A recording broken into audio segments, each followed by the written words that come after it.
Hello everybody, this is Leet Fool with Diaguran Coalition, getting ready to do an overview here of Nahiri, One Punch deck, and there's a little shameless anime plug there. About to go ahead and go in and take a look at her. Well, we have her leveled up to 60. I'm going to go over her abilities first, then go through the deck that I have set up for her, and then we'll go into a quick battle.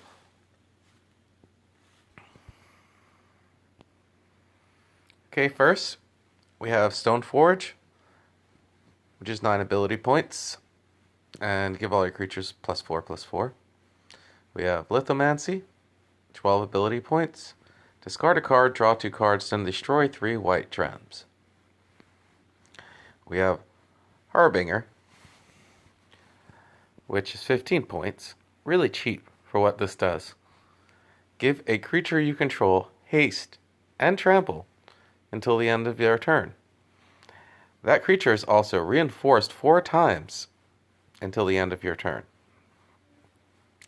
Now, going to our deck, the reason I call this a one-punch setup is because it's built in a way where basically she can do damage and turn it over in one turn that's just so heavy that it'll pretty much take out any opponent. Now, I like to do all of my deck previews in quick battle. You know, I know some people show stuff off against story opponents and stuff like that, but it's really not the same. If you can't use it in like kind of live play, the way I look at it, then it's not really, you know, a solid setup. So,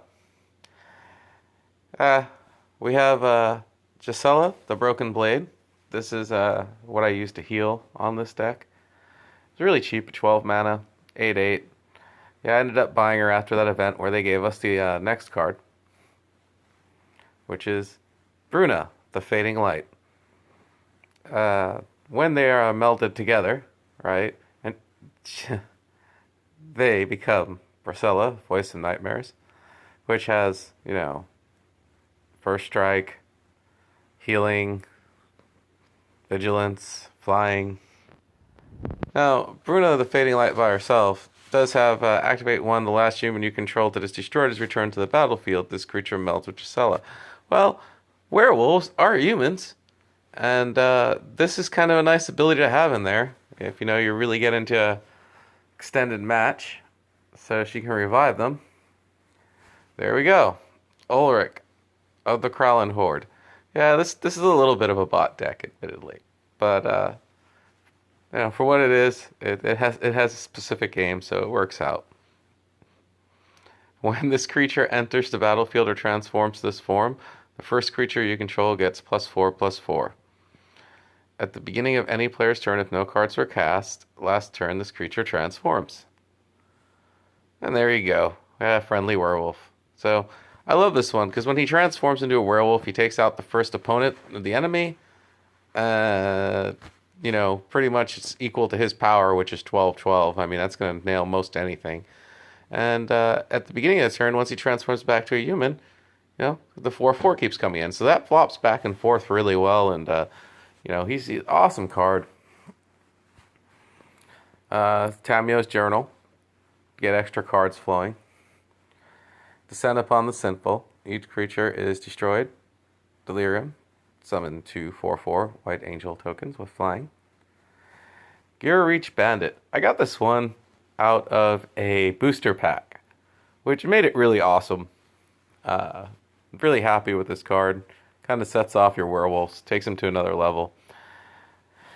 So at the beginning of each turn, if no cards are cast, this creature transforms. When a werewolf you control enters the battlefield, that creature gets 2/2 and haste. So you generally want to get this out first at 12 mana.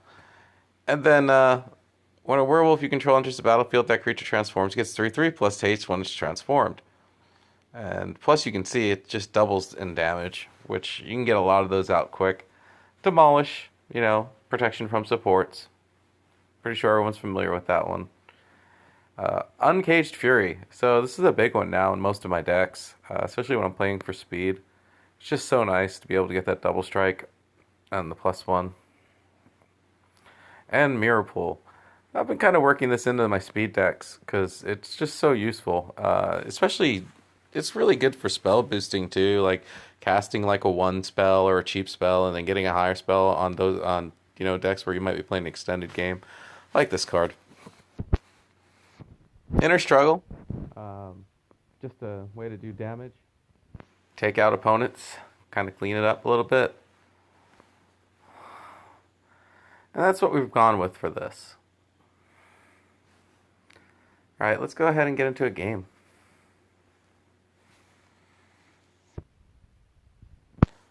So, going to start a quick battle.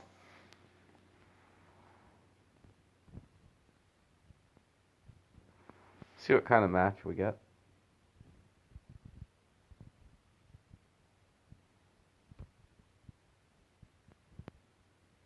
So I'm going to try specifically, if opportunity allows, depending on what I'm playing against here, to go for that one hit kill. Like, one creature, one turn. Really depends on what drops in the beginning of the match. So far, it looks good. That's like the precursor is Mirror Pool and Uncaged Fury. You're a little in the way there. Here, let's move you over. Way over. I don't normally have problems with this thing, but it seems to want to be up in my business today. Okay.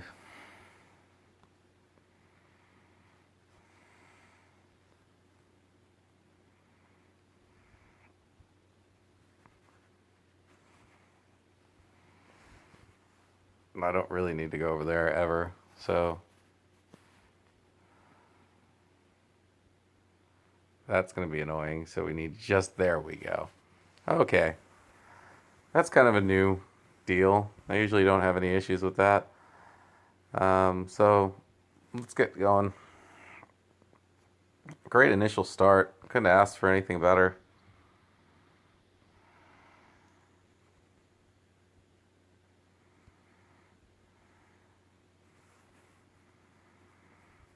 There we go.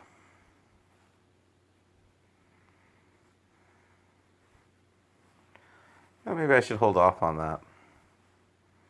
Go with that.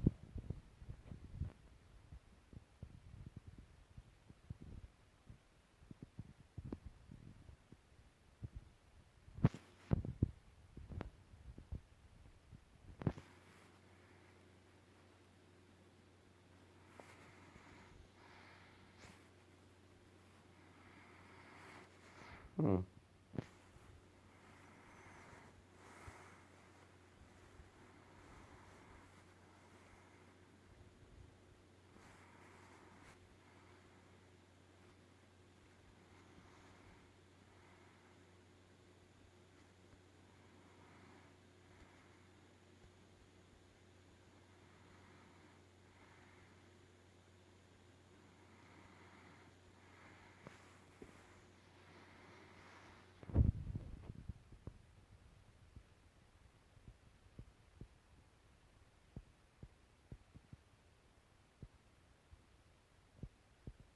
Nothing really impressive here to match.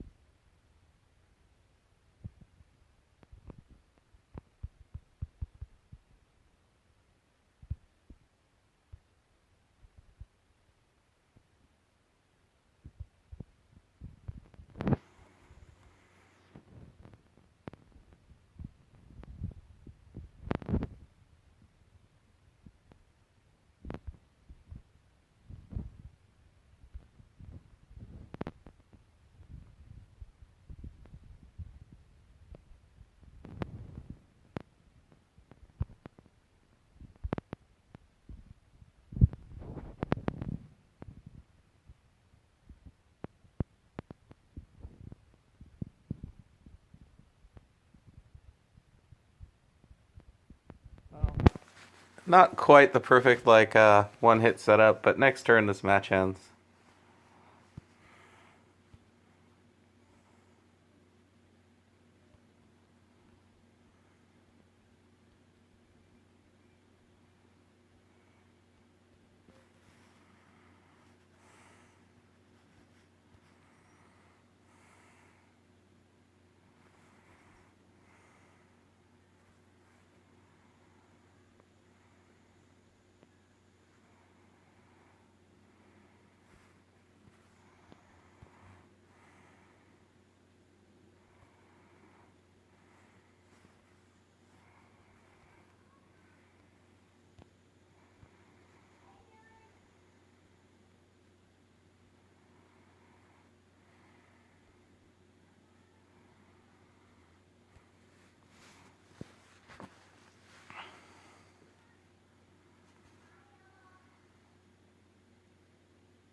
Okay, well, I hope you guys enjoyed that overview. Take care.